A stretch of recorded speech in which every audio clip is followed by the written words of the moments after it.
you answered a question that I was leading on from for the spiritual side of things, where you said you don't believe in God, but you're a spiritual person. Yeah. And I find that a lot of one step older generation, there seems to be a fall off from there. And I think what I was thinking about it was that there seems to be what the Catholic Church have done to Ireland, and the scandals have created a trauma with that generation.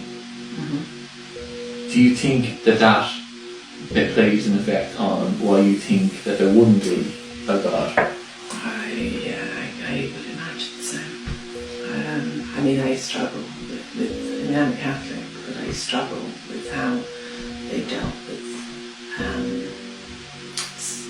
people who've been raped by priests. Just the whole way everything was handled was appalling. And even mother and baby homes, and the cover up, I suppose, was very, whatever about holding your hand up and saying we got rid of them few people. There wasn't that. There was a power.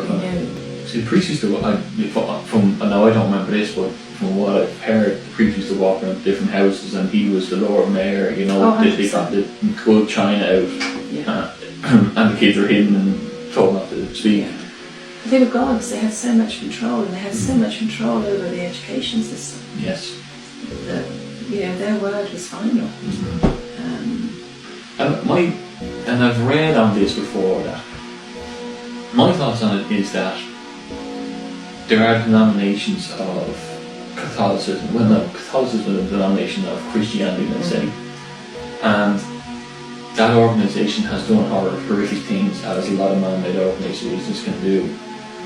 And I feel as though maybe people have thrown the baby out with the bathwater when it comes to faith in, when you look at some Christian doctrines, they would condemn anything like that, and there's a place for people like that, And I feel like the trauma of that has made people throw out the whole idea of God, because these people who represent, or should be representing God, have done the most heinous things.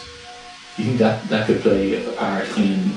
I don't know, because I have another client and horrific abuse as a child, and they haven't gone to a Catholic church, they've gone to an alternative church, but they found great support and solace and have been able to forgive their abuser.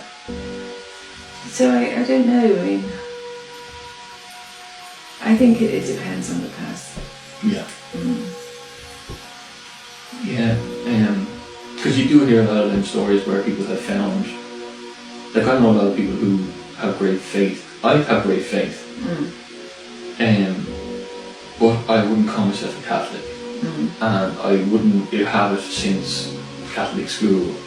I would have diverted from it and found it in my own way.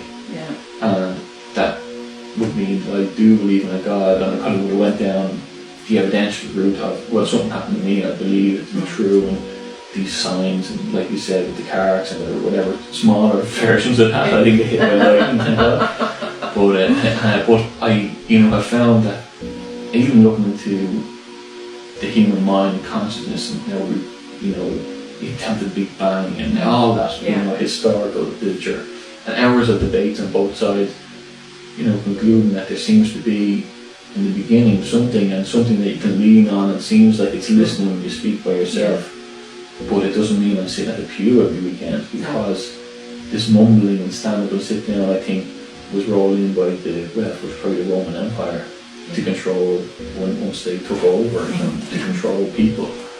And I think that the scars of that still run deep with people who are alive now.